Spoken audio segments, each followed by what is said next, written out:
ஆட்சிக்கு வந்து கொள்ளையடிப்பதையே இலக்காக கொண்டுள்ள திமுக காங்கிரஸ் கூட்டணி முற்றிலுமாக துடை தெரியப்படும் என பிரதமர் மோடி தெரிவித்திருக்கிறார். இந்த ஆண்டில் 5வது முறையாக தமிழ்நாடு வந்துள்ள பிரதமர் மோடி தமிழகத்தின் எதிரி திமுக என விமர்சித்துள்ளார்.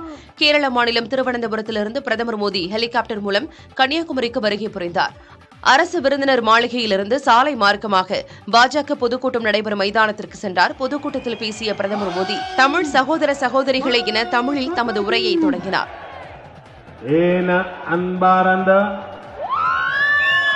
தமிழ் சகோதர சகோதரிகளே வணக்கம்.